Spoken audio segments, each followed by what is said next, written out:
ঈদের দিন রাতের বেলা একটু রাত করে ঘুমিয়েছেন, সকালবেলা আপনার স্ত্রী ঈদের দিন সকালবেলা উঠতে একটু দেরি করেছে বেচারা, উঠতে পারেনি ঠিক মতো, এখন খাবার তৈরি হয়নি, ও করেছে কি ঈদের নামাজ পড়তে যাবে, খাবার এখনো হয়নি, স্ত্রীকে করলো কি ঈদের দিন সকালবেলা তার মামাসি তুলে গালাগালি করলো, এমনকি মরা বাপটাকে কবর থেকে তুলে আনলো, মরা মাটাকে কবর থেকে তুলে আনলো, তার চোখের পানি ফেলেই দিয়ে ও করলো কি গোসল করে নতুন জামা কাপড় পরে আতশ সুরমা মেখে 2 রাকাত ঈদের নামাজ মাঠে গিয়ে ঈদের নামাজ পড়ে ইমাম সাহেবের বুকে বুকে মিলছে, হাও মনে করলো ঈদের নামাজ আল্লাহ কবুল করে ফেলেছে।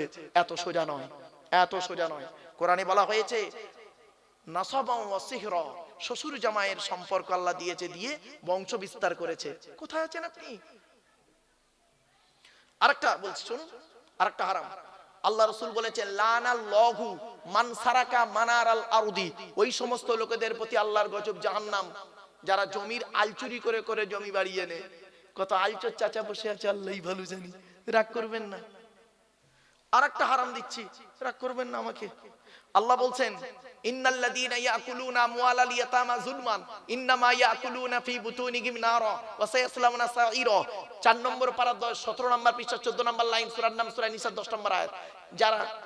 যারা এতিমের মাল খেয়ে নেয়, এতিমের মাল যারা খায়, এতিমের মাল যারা ভক্ষণ করে, ওরা ওদের পেটে নরকের আগুনগুলো ঢোকাতে শুরু করে। আমি আল্লাহ ওদের নামে ওদের জন্য সাইর নামক জাহান্নাম নির্ধারিত করে রেখে দিয়েছি। রাগ করবেন না। বাপ মারা গেছে, চাচা বেঁচে আছে, বাপ মারা গেছে, চাচা বেঁচে আছে, ছোট ছোট ভাইপোদের সম্পত্তি চাচা নিজের নামে রেকর্ড করে বসে আছে, উনি আবার হাজি সাহেব। করবেন না। যারা ইতিমের মাল খেয়ে নেয় তারা হলে জাহান্নামী। বাবা কত মাদ্রাসা আছে দেখবেন, কত মসজিদ আছে, কত ব্যক্তি আছে দেখবেন এতিম বাচ্চাদের নামে চাঁদা তুলে, এতিমদের নামে চাঁদা তুলে নিজের গাড়ি বাড়ি বিল্ডিং করে ফেলেছে। বাবাজি আরো দেখেন হারাম কেমন বেরোচ্ছে টুকটুক টুকটুক করে। রাগ করবেন না, অতি বাস্তব কথা বলে যাচ্ছি। হুকমের কারেন্ট নিয়ে চাচা আমার পাকা চালিয়ে তাহাজ্জুদের নামাজ পড়ছে, চুরি করা কারণে পাকা চালিয়ে তাহাজ্জুদ। বাবা বাবা, হারাম শুনবেন। 250 রকমের হারাম আছে এই কোরআনে, 250 রকমের হালাল আছে এই কোরআনে। আমার বাপেরা, আজকে যে কিতাবের আলোচনা শুনতে বসেছেন, আমি এই জন্যই আপনাদেরকে বলেছিলাম ওয়াজ শোনার লোকের খুব অভাব গো বাপ, আওয়াজ শোনার লোকের অভাব নেই। তাই আমার কপাল খুব ভালো যে আপনারা এখানে কষ্ট করে বসে আছেন। আমার পরবর্তী বক্তা আওলাদে মুজাদ্দিদুজ জামান, তিনি আসবেন, আখরি মোনাজাত করবেন, তার জ্ঞান গর্ব বক্তব্য আপনারা শুনবেন। তাই তার অপেক্ষায় হয়তো আপনারা অনেকে বিক্ষিপ্তভাবে এতায় ওতায় ছড়িয়ে ছিটিয়ে আছেন। বাবা আমার তো তেমন ইলম কালাম নেই, আমার তেমন জ্ঞান নেই বাপ, তবে যতটুকু আল্লাহ দিয়েছে তার ভেতর থেকে আপনাদেরকে যতটুকু আল্লাহ পাক বলাচ্ছেন সেগুলো আপনাদের কাছে তুলে ধরছি। চলুন এগিয়ে যাচ্ছি। এ কোরআনের পরিচয় হলো 610 খ্রিস্টাব্দে 1 ফেব্রুয়ারি, মনে আছে না ভুলে গেলেন? কোরআন 610 খ্রিস্টাব্দে 1 ফেব্রুয়ারি সোমবার কোরআনের প্রথম আয়াত নাজিল হলো। ইকরা, রিড, পড়ো পড়ো পড়ো। এই কোরআন নাজিল হলো কিভাবে? এর ভেতরে কি আছে? 30টা পারা, 540টা রুকু, 114টা সূরা, 14 থেকে 15 খানা সাজদা, 7টা মঞ্জিল, 8 থেকে 12 খানা সাক্তা, 6666টা আয়াত, কেউ বলেছেন 6236টা আয়াত, 3,23,215টা অক্ষর। এ কোরআন 22 বছর 9 মাস 14 দিন, কম বেশি 23 বছর ধরে কোন ঘটনাকে কেন্দ্র করে, কোন ব্যক্তিকে কেন্দ্র করে, কোন বস্তুকে কেন্দ্র করে, কোন জায়গাকে কেন্দ্র করে কোরআনের আয়াতগুলো নাজিল হয়েছে। 6000 আয়াত নাজিল হয়েছে, 12,000 জায়গায় নাজিল হয়েছে। 6000 আয়াত 12,000 জায়গায় নাজিল হয়েছে। কটা জায়গার নাম জানেন? শুধু মক্কা আর মদিনাই তো জানেন। ওই সূরার প্রথমে লেখা আছে মাক্কিয়া, মক্কা, আর মাদানিয়া লেখা আছে মদিনাই মনে করলেন না বাবা, 12,000 জায়গায় নাজিল হয়েছে। এই আয়াতগুলো কাকে কেন্দ্র করে, কোথায়, কি অবস্থায়, কোন ব্যক্তিকে কেন্দ্র করে, কোন জায়গাকে কেন্দ্র করে, কোন বস্তুকে কেন্দ্র করে কোরআন আয়াতগুলো নাজিল হয়েছে? একটা বলবো, আবার বলবো কি বলুন না একটু, হ্যাঁ ছোড়ো। আল্লাহ নবী একদিন বসে আছেন, আল্লাহ নবী মসজিদে নববীতে বসে আছেন, সাহাবীরাও আছে। নবীর ডান দিকে বসতেন হযরত আবু বকর সিদ্দিক রাদিয়াল্লাহু তাআলা আনহু, ডান দিকে বসতেন, আর বাম দিকে বসতেন হযরত উমর ফারুক রাদিয়াল্লাহু তাআলা আনহু, আর সামনে বসতেন হযরত উসমান গনি রাদিয়াল্লাহু তাআলা আনহু, হযরত আলী কাররামাল্লাহু ওয়াজহু রাদিয়াল্লাহু তাআলা আনহু। ঠিক এই চারজন চারদিকে বসতেন। আল্লাহর নবীর ডান দিকে বাঁ দিকে যেজন সাহাবী বসতেন তারা হলেন নবীজির শ্বশুর। কি বললাম বাবা? শ্বশুর। কারণ হযরত আবু বকর সিদ্দিক রাদিয়াল্লাহু তাআলা আনহুর কন্যা আম্মা জান আয়েশাকে নবীজি বিবাহ করেছিলেন। আচ্ছা, নবীর স্ত্রীরা হলো আমাদের কে? আম্মা জান। কে বললাম বাবা? আম্মা জান। এখন প্রমাণ কি? এই কোরআনে আল্লাহ বলেছেন, আমি বলিনি, কোরআন বলছে। দেখুন 21 নম্বর পারা 17 নম্বর পৃষ্ঠা, সূরার নাম সূরা আহজাব। আল্লাহ বলছেন আন-নাবিয়্যু আউলা বিল মুমিনিন ওয়া আজওয়াজুহু উম্মাহাতুহুম।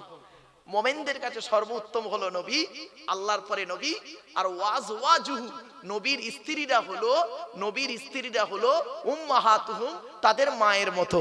এজন্য আমরা বলি আম্মা জান আয়েশা, আম্মা জান খাদিজা, আম্মা জান হাফসা। এটা মাথায় রাখুন। চলো, তো হযরত আবু বকর সিদ্দিক রাদিয়াল্লাহু তাআলা আনহু বলেন আল্লাহর নবীর শ্বশুর। এখন একটু ছোট্ট জিনিস শিখিয়ে দিই আপনাদের। এখন নবীজি বয়সে বড় না হযরত আবু বকর সিদ্দিক রাদিয়াল্লাহু তাআলা আনহু বয়সে বড়? বলেন বলেন। আরে ভুল হোক না ভাই, আবু বকর বড় আপনাদের কাছে, তো মানে সম্মানের দিক থেকে তো নবী বড়, আমি এটা বলছি, অস্বীকার করছি না। 100% নবী বড় সম্মানের দিক থেকে, কিন্তু বয়সে, দিন রাত্রির বয়সের দিক থেকে কে বড়? আবু বকর বড় আপনাদের কাছে? না বাবা, ভুল ধারণা। শুনে নিন, আল্লাহর নবী আবু বকরের থেকে বয়সে বড়। কতদিনে? শিখে নিন। আমি বলেছিলাম না, আমার ওয়াজ শুনতে এলে একটু সময় লাগবে, বলে দিচ্ছি, সময় লাগবে, ধৈর্য লাগবে, একটু ব্রেন লাগবে। কে আবু বকর বড়? আবু বকর সিদ্দিক রাদিয়াল্লাহু তাআলা আনহু নবীর থেকে বয়সে বড়। কতদিনের বড়? শুনে নিন, 2 বছর 2 মাস 10 দিন। কত বললাম? কত বললাম বলুন একটু? 2 বছর 2 মাস 10 দিনের বড় হলো হযরত রাসূল করিম সাল্লাল্লাহু আলাইহি ওয়াসাল্লাম, আর 2 বছর 2 মাস 10 দিনের ছোট হলো হযরত আবু বকর সিদ্দিক রাদিয়াল্লাহু তাআলা আনহু। তাহলে দুনিয়ার দিন রাত্রির গণনাতেও ছোট, আর সম্মানের দিক থেকেই তো সাহাবী আপনারা জানেন। ব্যাস, চল। তো এবারে সব বসে আছেন মসজিদে নববীতে। মদিনার তৎকালীন সময়ের সবথেকে ধনী লোক, প্রচুর টাকার মালিক, প্রচুর টাকার মালিক। সাহাবীটার নাম কি শুনলেন? সাহাবীটার নাম হলো হযরতে আমর জামুহ রাদিয়াল্লাহু তাআলা আনহু। কি বললাম বাবা? একটু বলেন, উচ্চারণটা করেন। আমর জামুহ, বলুন বাবা, বলুন। এই নামটা মনে রাখবেন। কেন এই 2বার 3বার করে বলছি জানেন? যাতে করে ব্রেনে থাকে। হযরতে আমর জামুহ রাদিয়াল্লাহু তাআলা আনহু নবীর এক সাহাবী। উনি উহুদের যুদ্ধে শহীদ হয়েছিলেন। উহুদের যুদ্ধে শহীদ হয়েছিলেন। কপালে এখানে তীর লেগেছিল, তীর লেগে উনি শহীদ হয়েছিলেন। ওনার মাটি দেওয়া হয়ে গেছে। মাটি দেওয়ার, শহীদ হওয়ার 35 বছর পরে, কত বছর? 35 বছর পরে ওনার লাশটা যখন তোলা হচ্ছে, দেখা যাচ্ছে সেই টাটকা রক্ত, যেমন সেই যেদিন শহীদ হয়েছিলেন সেদিন যেমন টাটকা রক্ত, তাজা রক্ত বেরোচ্ছেন, আজও পর্যন্ত সেই তাজা রক্ত বেরিয়ে যাচ্ছে। জোরে বলো। এজন্য আপনাদের বলে যাচ্ছি, কয়েক কটা দেহ মাটি খেতে পারে না, টাটকা থাকে, পচে না।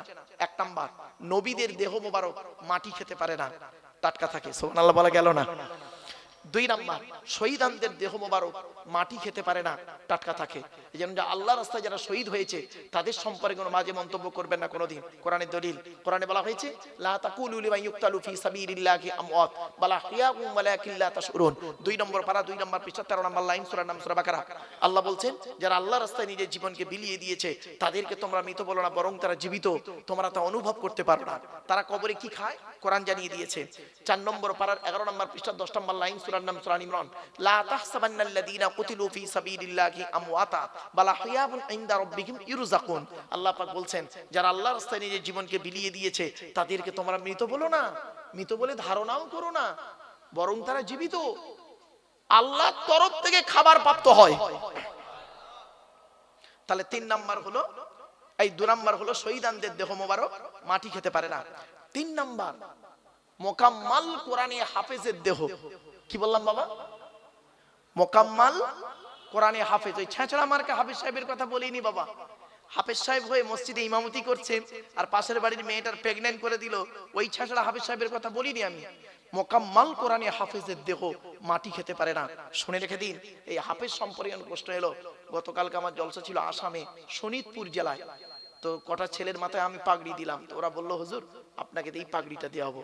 তো আমি পাগড়ি দেওয়ার পরে ওই হাফেজদের সম্পর্কে কোরআন এবং হাদিসের আলোকে কথাগুলো বলেছিলাম, কয়েক কটা কথা। তো দু একটা কথা আপনাদের বলবো বাবা, হ্যাঁ শুনে নিন। রসুল বলেছেন কিয়ামতের মাঠে হাফেজ সাহেবদের মতো শাস্তি কাউকে দেওয়া হবে না, কঠিন শাস্তি হবে ওই হাফেজ সাহেবদেরকে। যে হাফেজ সাহেবরা কি কোরআন ভুলে গেছে, কোরআন মুখস্থ করে কি করেছে, ভুলে গেছে। ভুলে কিভাবে? কোরআন তো আল্লাহর একটা নূর, কদ জাআকুম মিনাল্লাহি নূর, বাপরা ও কিতাবুম মুবিন। আর এই ফাআমিনু বিল্লাহি ওয়া রাসূলিহি ওয়ান নূর আল্লাযী আনজালনা, সূরা তাকাবুন। এই কোরআন হলো একটা নূর, কোরআনের অনেকগুলো নাম, তার মধ্যে একটা নাম হলো নূর। এই নূর আল্লাহ যাকে তাকে দেয় না, যাকে তাকে দেয় না। আর যাকে দেয় না তাকে আল্লাহ ভালোবাসে বলে দেয়। ইউতিল হিকমাতা মান ইয়াশা ওয়া মান ইউতাল হিকমাতা ফাকাদ উতিয়া খাইরান কাসীরা ওয়া মা ইয়াযাক্কারু ইল্লা উলুল আলবাব। 3 নম্বর পারা 4 নম্বর পৃষ্ঠা 14 নম্বর লাইন, সূরার নাম সূরা বাকারা। বাপেরা, এই কোরআন যার ভিতরে দেয় আল্লাহ, সে যদি কয়েক কটা কাজ করে আল্লাহ ওই নূরটা অন্তর থেকে কেড়ে নেয়। 1 নম্বর কি জানেন? কোন হাফেজ সাহেব যদি জেনা করে, কোন হাফেজ সাহেব যদি হারাম খাবার খায়, কোন হাফেজ সাহেব যদি পাপ কাজে লিপ্ত হয়, কোন হাফেজ সাহেব যদি কোরআন তেলাওয়াত করতে ভুলে যায়, বুঝতে পারছেন না ভাষা? যারা হাফেজ আছেন বাবা, প্রত্যেক হাফেজ সাহেব যারা ভালো হাফেজ না, প্রতিদিন কমসে কম 5টা করে পারা তেলাওয়াত করতে হয়। খুব কম করে তেলাওয়াত করতে হবে 5 পারা, আর নইলে 3 পারা তো করতেই হবে। কখন সে ভুলে যাবে তার ঠিক নেই। আর হাফেজদের মর্যাদাটা কেমন শুনবেন, শুনুন। হাফেজদের মর্যাদা কি? কিয়ামতের মাঠে কোরআনের হাফেজদেরকে আল্লাহ বলবেন, জান্নাতের ভিতরে ঢুকিয়ে বলবেন, মোকাম্মাল হাফেজদের ডেকে বলবে, তোমরা এই জান্নাতের সিঁড়িতে ওঠো, প্রথম সিঁড়িতে পা দাও, পা দেবে। তখন আল্লাহ বলবেন, তুমি কোরআন তেলাওয়াত করতে করতে করতে করতে জান্নাতের সিঁড়িগুলো ভাঙো। সুবহানাল্লাহ বলেন। তুমি যে হাফেজ হয়েছিলে, তোমার বাপ কষ্ট করে হাফেজ করেছিল, মা করেছিল মেহনত করে, আজ আমি আল্লাহ করলাম কি, তোমার বাপ আর মায়ের মাথায় নূরের টুপি পরিয়ে দেব। এজন্য মা বোন যারা বক্তব্য শুনছেন, মায়েরা বোনেরা শুনে নিন, পেট থেকে যদি একটা সন্তান হয়, একটা সন্তান যদি পেট থেকে হয়, ওটাকে কোরআনে হাফেজ করাবেন, কোরআনে হাফেজ করাবেন। হাফেজের যে কি গুরুত্ব আপনারা জানেন না। আর হাফেজ করার পরে শুধু এই জরি দর্জি ফুল মেশিনের কাজে দিয়ে শেষ করবেন না। গত পরশুদিন আমার জলসা ছিল হায়দ্রাবাদ। তো হায়দ্রাবাদে অনেক দেখি মানে হাফেজ সাহেব গেছে, ওখানে কি করে, বোরকার কাজ করে, সোনার কাজ, গড়ির কাজ করে। কোরআন তো তারা অনেকেই ভুলে গেছে বাপ, অনেকেই ভুলে গেছে, আবার অনেকেই ইয়াদ রেখেছে। তা আমি এই কথাগুলো ওখানে বলেছিলাম যে শুধু হাফেজ হয়ে কোরআনকে ভুলে যেও না। এজন্য কোরআন আল্লাহর একটা বড় নিয়ামত। এই নিয়ামত যে কি জিনিস, এর আলোচনা যারা শুনবে তাদের প্রতি আল্লাহর রহমত নাজিল করবে।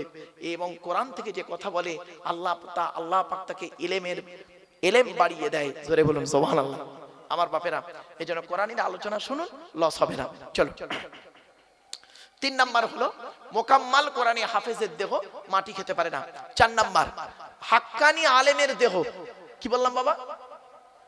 হাক্কানি আলেমের দেহ মাটি খেতে পারে না, টাটকা থাকে, পচে না। 5 নাম্বার হলো মুয়াজ্জিনের দেহ। 12 বছর যদি কেউ নিঃস্বার্থভাবে আজান দেয়, ওই দেহ মাটি খেতে পারে না, টাটকা থাকে। জোরে বলো। তাহলে আমরা তো 5টার কেউ হতে পারলাম না, তাহলে আমরা কি বাদ হয়ে যাব? 6 নাম্বার একটা লাইন আছে, বলবো? এই 6 নাম্বারটা অন্তত চেষ্টা করুন। কি? হালাল খানেওয়ালা মানুষের দেহ মাটি খেতে পারে না। কি ভাবলেন? এই জন্য আমি বক্তব্যের শুরুতেই না এই হালাল খাবার কথা বারে বারে বলি। কেন বলি? যারা আলেম ভাই আছেন তারা বুঝতে পারছেন হালাল কি জিনিস। হারামকে বর্জন করুন। সুদ খাওয়া, ঘুষ খাওয়া, বিভিন্ন দিকের হারাম, লটারির টিকিট, জুয়া আর নেশাদ্রব্য জিনিস থেকে দূরে সরে থাকুন। নেশাদ্রব্য জিনিস কুল্লু মুস্কিরিন হারাম, প্রত্যেকটা নেশাদ্রব্য জিনিস হারাম, যেটা মস্তিষ্কের বিকৃতি ঘটায়। বাপেরা, নেশাদ্রব্য জিনিস থেকে সরে আসুন। অনেক নেশাদ্রব্য জিনিস এমন আছে, যেমন মানে কি বলবো, বিড়ি, সিগারেট, মানে তারপর তেরেঙ্গা গুটকা ফুটকা এইসব খেয়ে তার ব্রেনটাকে এমন করে ফেলেছে, ও গুটকা না খেলে আপনার ওই কি বলবো আর সব কি বেরিয়েছে না বিমল সিগনেচার এইসব না খেলে ওর ঘুম হয় না। আবার অনেকে এমন আছে দেখবেন বাথরুমে গিয়ে বিড়ি না খেলে, বিড়ি বা সিগারেট না খেলে ওর বাথরুমই হয় না। খারাপ জিনিস এগুলো, এই নেশা। শেষ করতে আচ্ছা আচ্ছা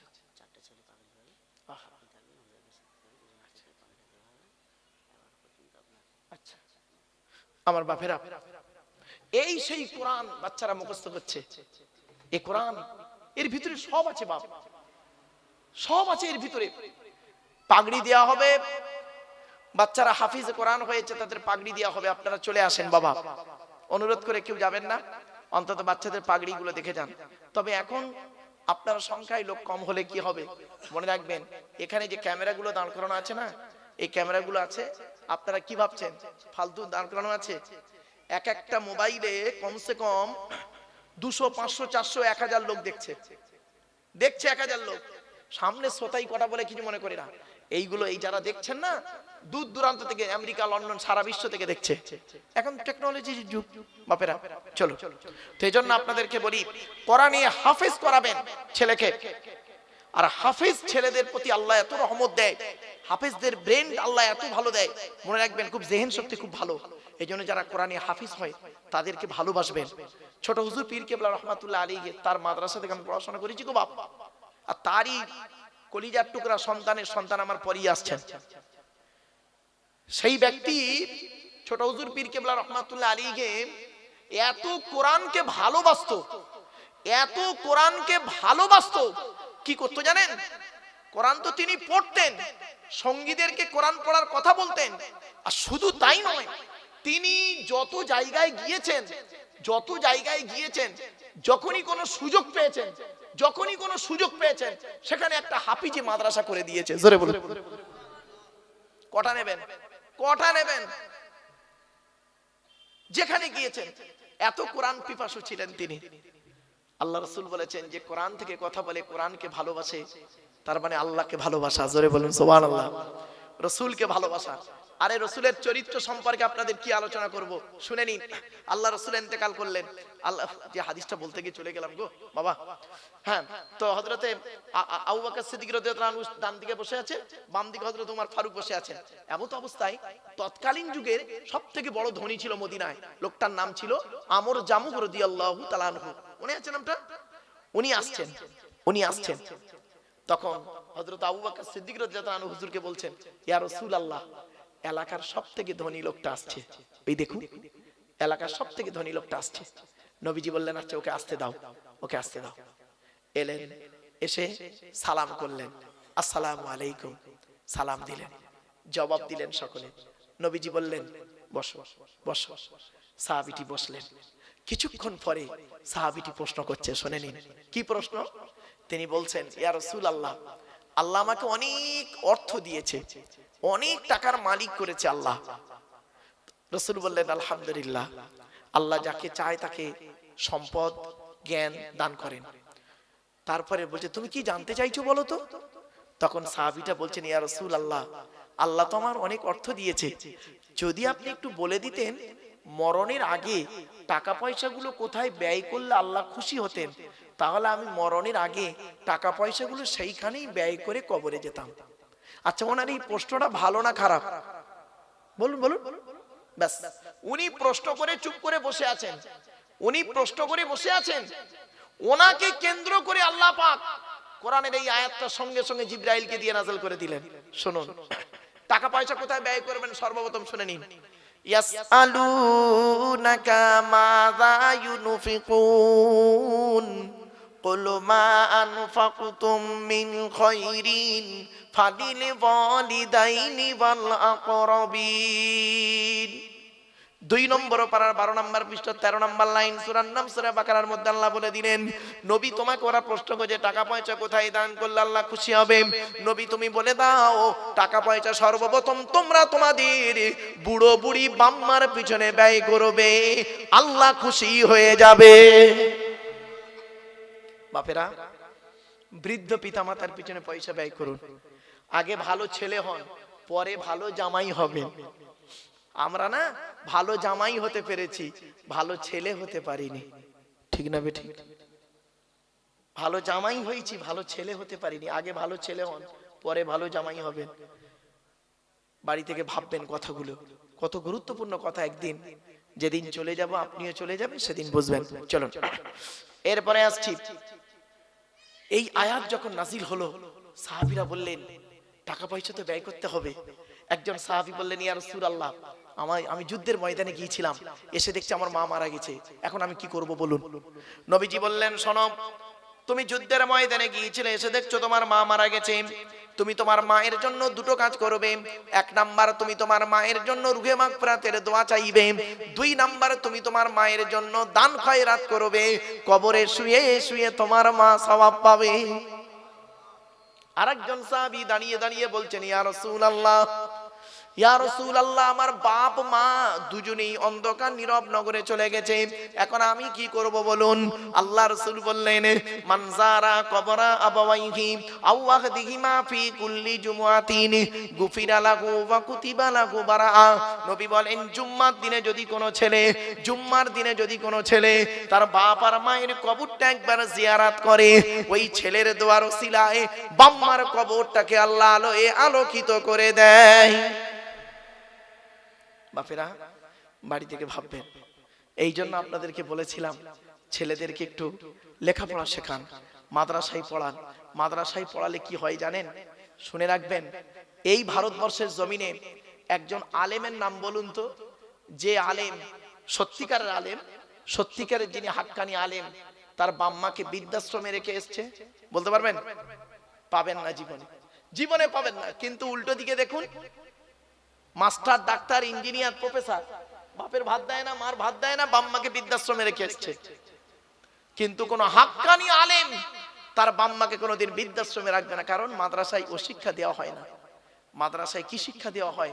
পিতামাতার সম্মান করো, ভাই বোনের হক আদায় করো, একে অপরের দায়িত্ব পালন করো, স্ত্রীর হক আদায় করো, আল্লাহর কথা মোতাবেক জীবন যাপন করো, রসুলের সুন্নাহ হাদিস মোতাবেক জীবন যাপন করো। আমার বাপেরা, কথাগুলো বাড়িতে গিয়ে ভাববেন। এতক্ষণ আপনাদেরকে বিভিন্ন দিক নিয়ে বিভিন্ন কথা বললাম, উদ্দেশ্য ছিল কি জানেন? একটাই, ফিরে আসুন। কোরআনের পরিচয় দিতে গিয়ে উদ্দেশ্য রেখেছিলাম একটাই, ফিরে আসুন, ফিরে আসুন। যুবকদেরকে বলি, যুবক বন্ধুরা, আর নয়, এসেছে, কখন মৃত্যু আসবে কেউ জানে না। অতএব যুবক যুবতীদের বলছি, ফিরে এসো। আল্লাহ কোরআনে বললেন, ইয়া আইয়ুহাল্লাযীনা আমানু তুবু ইলাল্লাহি তাওবাতান নাসুহা। হে ইমানদার বান্দাগণ, ফিরে আয়, ফিরে আয়, ফিরে আয়। কেমন ফিরে আসবি? আর কোনোদিন ব্যাকে যাব না, কোনোদিন ব্যাকে যাব না। পাপ কাজ থেকে ফিরে আয়। আল্লাহ বলছেন, তোরা পাপ করেছিস আমি জানি তো। আল্লাহ বলছেন, তুই জেনা করেছিস, এই যুবক যুবতী, তুই জেনা করেছিস আমি জানি, মদ খেয়েছিস আমি জানি, তোরা পাপ করেছিস আমি সব জানি। তবে আমি একটা সুযোগ দিচ্ছি, কি? অমাইয়া আমাল সুআন আও ইয়াযলিমি নাফসাম সুম্মা ইয়াস্তাগফিরিল্লাহ ইয়াজিদিল্লাহ গফুরুর রহিমা। 5 নম্বর পারার 15 নম্বর পৃষ্ঠা 7 নম্বর লাইন, সূরার নাম সূরা নিসার মধ্যে আল্লাহ বলে দিলেন, ওমাইয়া আমাল সুআন আও ইয়াযলিম নাফসাম। আল্লাহ কোরআনে জানিয়ে দিলেন, বান্দা যখন পাপ করেছে, তার নিজের নফসের উপরেই জুলুম করেছে, আমি আল্লাহ তার একটা সুযোগ দিয়ে দিলাম। সুম্মা ইস্তাগফিরিল্লাহ, তুই একবার তওবা ইস্তেগফার কর। পাপ করেছিস আমি আল্লাহ জানি, একবার তওবা ইস্তেগফার কর। সুম্মা ইস্তাগফিরিল্লাহ করলে কি হবে? ইয়াজিদিল্লাহ গফুরুর রহিমা, আমি আল্লাহ তোদের জীবনের গুনাহগুলো maaf করে দেব। আমার বাপেরা, পাপের কথা খেয়াল করে আল্লাহর কাছে কাঁদুন। এত কষ্ট করে বসে আছেন, তাহাজ্জুদের সময় হয়ে গেছে, তাহাজ্জুদের সময় হয়ে গেছে, এত কষ্ট করে বসে আছেন তো রাসূলুল্লাহর হাদিসটা শুনুন। আল্লাহর নবী বলেছেন, হুররিমাতিন নারু আলা সালাসাতি আয়ুনিন, 3 ব্যক্তির চোখ জাহান্নামের আগুন হারাম। 3 ব্যক্তির চোখ জাহান্নামে যাবে না। হুররিমাতিন নারু আলা সালাসাতি আয়ুনিন, আইনুন বাকাত মিন খাশিয়াতিল্লাহ, যে চোখটা নাকি নিজের পাপের কথা খেয়াল করে চোখের পানি ফেলে, ওই চোখ কোনোদিন জাহান্নামে যাবে না। এজন্য অনুরোধ করে বলে যাচ্ছি, এখন বয়সটা হয়তো 60-70 হয়ে গেছে, কিন্তু একবার খেয়াল করুন তো, 25 বছর বয়স, 20 বছরের বয়স যখন ছিল আপনার, 20 বছর বয়স যখন আপনার ছিল, এই এলাকার কত পাপ কাজ করে লিপ্ত ছিলেন আপনি? ওই অতীতের কথা খেয়াল করে চোখের পানি ফেলুন। আইনুন বাকাত মিন খুশিয়াতিল্লাহ। 2 নাম্বার চোখটার নাম কি? আইনুন সাহারাত ফি সাবিলিল্লাহ। যে চোখটা নাকি রাত্রি জেগে জেগে আল্লাহর ইবাদতে রাতটা কাটিয়ে দেয়। জোরে বলুন। এই যে আপনি রাত্রি জেগে আছেন, কোরআনের আলোচনা শুনছেন, হাদিসের আলোচনাগুলো শুনছেন, বাড়িতে গিয়ে আমল করবেন, দেখবেন এ চোখ জাহান্নামায় যাবে না, জান্নাতে যাবে, রাসূলের ওয়াদা। 3 নাম্বার চোখটার নাম কি? আইনুন গাদ্দাত আম্মা হারিমিল্লাহ। ওই চোখটা, যে চোখটা নাকি হারাম নোংরা কাজ থেকে ফিরিয়ে আনে, নোংরা কাজ থেকে ফিরিয়ে আনে। এই যুবক ছেলে, তোমার এক বন্ধু জেনা করতে যাচ্ছে, তুমি যদি তাকে বুঝিয়ে বাজিয়ে ওই জেনার পথ থেকে ফিরিয়ে আনো। এই যুবতী মেয়ে, তোমার এক বান্ধবী জেনা করতে যাচ্ছে, পাপ করতে যাচ্ছে, তুমি যদি তাকে বুঝিয়ে বাজিয়ে ফিরিয়ে আনো, তোমার কি লাভ হবে শুনবে?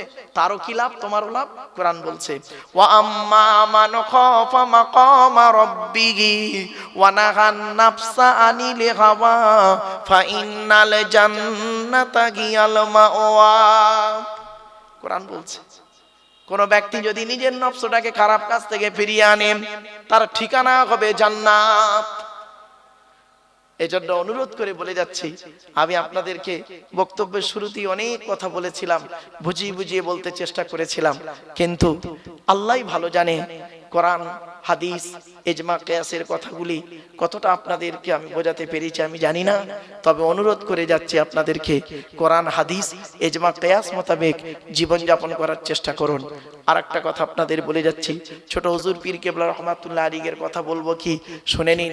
তিনি যেখানেই গেছেন হাফিজি মাদ্রাসা তৈরি করেছেন, যেখানেই গেছেন। কেন?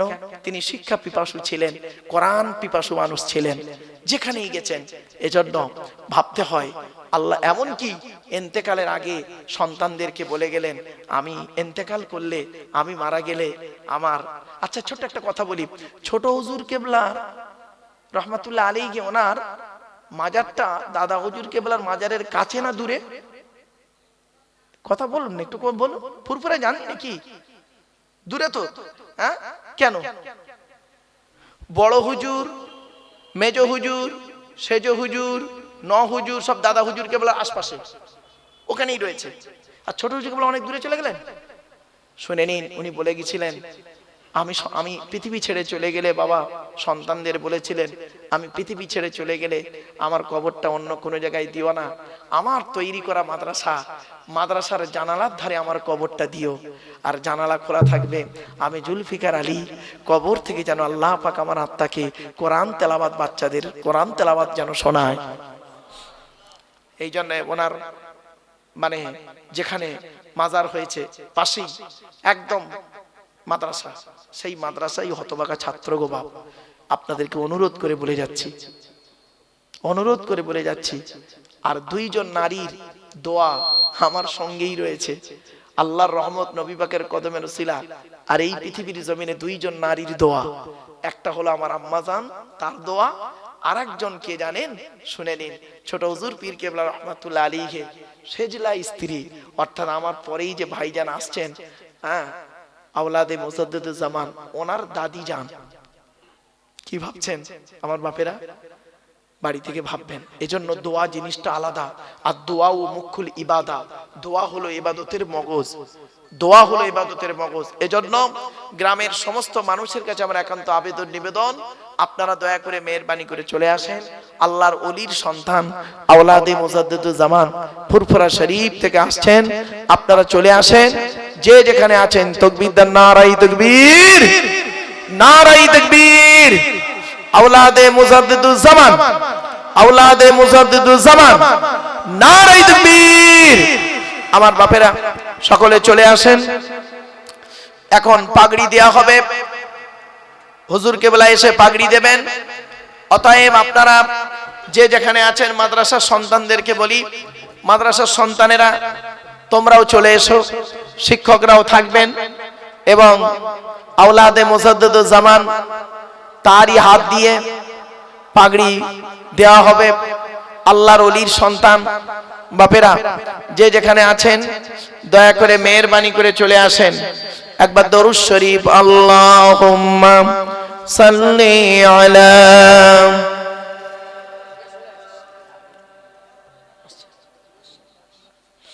ওয়া আলা আলি সাইয়্যিদিনা মাওলানা মুহাম্মদ।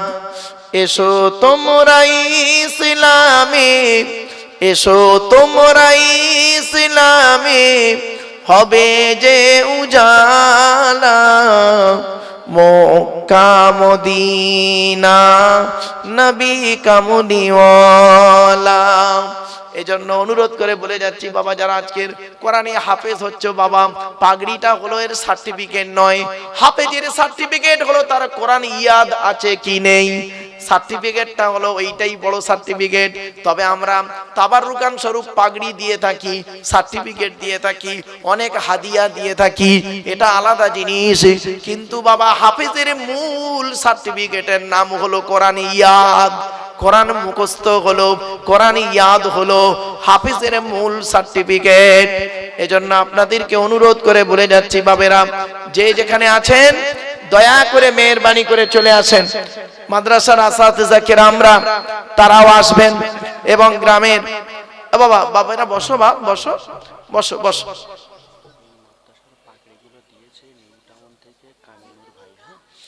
এই মাদ্রাসার পাগড়িগুলো দিয়েছেন নিউ টাউন থেকে কামিনুর ভাই, তিনি তার আত্মীয়দের জন্য, রুহে মাগফিরাতের জন্য, তিনি ব্যবসায়ী নাকি সবকিছু যা মানে সন্তানদের পাগড়িদের পা থেকে, পায়ের জুতো থেকে নিয়ে মাথার টুপি পাগড়ি পর্যন্ত, কোরআন শরীফ পর্যন্ত কামিনুর ভাই দিয়েছেন তার মায়ের জন্য, তাই না? মায়ের জন্য দিয়েছে। চিন্তা করতে পারেন। আমার অনুরোধ রইল আমার ভাইরা, আপনাদেরকে আমি অনুরোধ করছি, আপনারা যে যেখানে আছেন দয়া করে মেহেরবানি করে চলে আসেন। আল্লাহ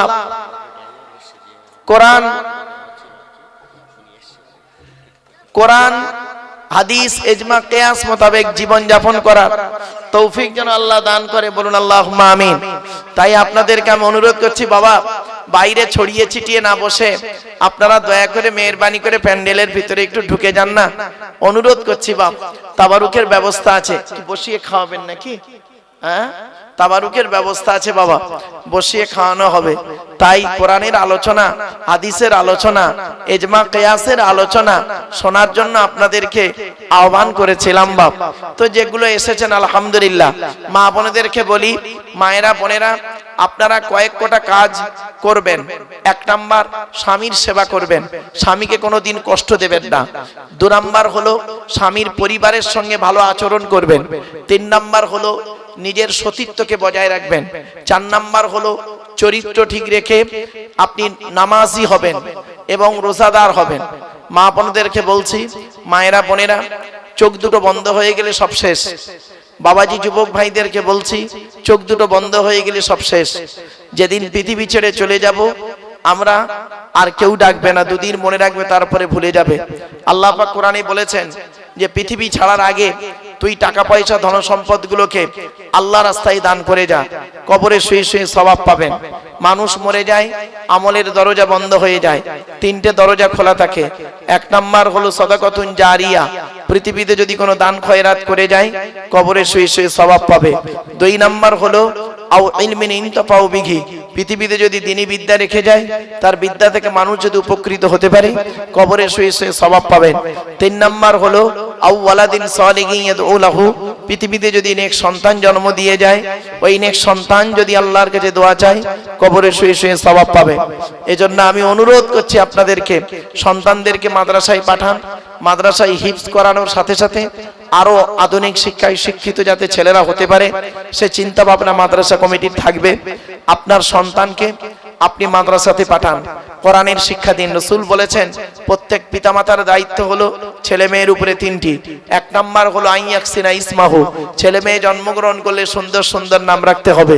দুই নাম্বার হলো ওয়াইজা ওয়ালাদা ওয়া ইউআল্লিমুহুল কিতাবা, ছেলে মেয়ে যখন কথাবার্তা বলতে শিখবে তখন তাদের লেখাপড়া শেখাবে, কোরআনের শিক্ষা দেবে, হাদিসের শিক্ষা দেবে, সুন্নাতের শিক্ষা দেবে। আর তিন নম্বরে বলা হলো ওয়াইজা বালাগা ওয়াইজাউ বিজা ওয়াইজা আদরাকা, যখন সন্তান প্রাপ্তবয়স্ক হয়ে যাবে, বিয়ের সময় যখন এসে যাবে, কি কন্যা কি পুত্র, পিতামাতার দায়িত্ব হলো সঠিক সময়ে তাদের বিবাহের ব্যবস্থা করবে। যদি সঠিক সময়ে বিবাহ না দেন তাহলে কি হবে, ওই সন্তান যদি ব্যভিচারে লিপ্ত হয় তাহলে আপনি পিতামাতা ওই পাপের বোঝা আপনাকে টানতে হবে। সেজন্য আপনাদেরকে আমি অনুরোধ করছি ছেলে মেয়েদেরকে সুশিক্ষায় শিক্ষিত করুন, আর মাদ্রাসায় ছেলে মেয়েদেরকে পাঠান, তারা যাতে কোরআন হাদিস ইজমা কিয়াসের কথাগুলো শুনে আদর্শবান হতে পারে, মহানবীর আদর্শে আদর্শবান হতে পারে, সেই দিকে তাদের প্রতি লক্ষ্য রাখুন। এবং মাদ্রাসার গণ্যমান্য শিক্ষকরা আছেন, যোগ্যতম শিক্ষকরা আছেন, তাদের কাছে সন্তানদেরকে পাঠান। এবং যদি কিছু জানার যদি থাকে আলেম উলামাদের কাছে বসে ভুলটাকে সংশোধন করে নিন। আপনি ভুল নিয়ে চলবেন না, হাক্কানি আলেমদের কাছে বসে আপনি কোরআন হাদিস ইজমা কিয়াসের কথাগুলো আপনি শিখে নিন, বুঝে নিন, নিজের জীবনে ভুলকে সংশোধন করে নিন। তাই আমি আপনাদের কাছে অনুরোধ করছি আপনারা দয়া করে মেহেরবানি করে এখানে চলে আসেন, যে যেখানে আছেন। আপনাদের কাছে আমার একান্ত করজোড়ে আবেদন নিবেদন রইল, আপনারা চলে আসেন, কারণ এখনই ছেলেদেরকে পাগড়ি দেওয়া হবে, তারপরে হুজুর কেবলা দোয়া করবেন, আখেরি মোনাজাতে সকলে শামিল হবেন। রাসূলুল্লাহ বলেছেন আর-দুআউ মুখুল ইবাদা, দোয়া হলো ইবাদতের মগজ, অতএব দোয়াতে শামিল হবেন প্রত্যেকেই। আর মুজাদ্দিদুজ জামান দাদা হুজুর পীর কিবলা রাহমাতুল্লাহ আলাইহির মতাদর্শে কোরআন হাদিস ইজমা কিয়াস মোতাবেক তারই সিলসিলাকে আঁকড়ে ধরবেন। মনে রাখবেন মুজাদ্দিদুজ জামান দাদা হুজুর পীর কিবলা রাহমাতুল্লাহ আলাইহির সিলসিলা কোরআন হাদিস ইজমা কিয়াস চারটের উপরেই দাঁড়িয়ে আছে। এই সিলসিলা কোনোদিন বাতিল সিলসিলা কেউ আজ পর্যন্ত বলতে পারেনি। এই সিলসিলা হলো হক সিলসিলা। তাই আমি আপনাদের কাছে আবেদন নিবেদন করছি আপনারা একটু ভিতরে চলে আসেন, একবার তাকবীর দেন, নারায়ে তাকবীর, নারায়ে তাকবীর। আওলাদে মুজাদ্দিদুজ জামান, আওলাদে মুজাদ্দিদুজ জামান, নারায়ে তাকবীর। বাপেরা একবার তাজিমান একটু দাঁড়িয়ে যান, বাবা তাজিমান একটু দাঁড়িয়ে যান, নারায়ে তাকবীর। আমার বাপেরা চলে আসেন, যে যেখানে আছেন দয়া করে মেহেরবানি করে চলে আসেন। যার অপেক্ষায় আপনারা আছেন, চাতক পাখির ন্যায় চেয়ে আছেন, তিনি এসে গেছেন, তার আলোচনা এখনই শুনবেন এবং তার হাত থেকে আপনারা ফারাগাত হবে, বাচ্চাদেরকে মানে পাগড়ি দেয়া হবে। আপনারা দয়া করে মেহেরবানি করে চলে আসেন। নারায়ে তাকবীর, নারায়ে তাকবীর।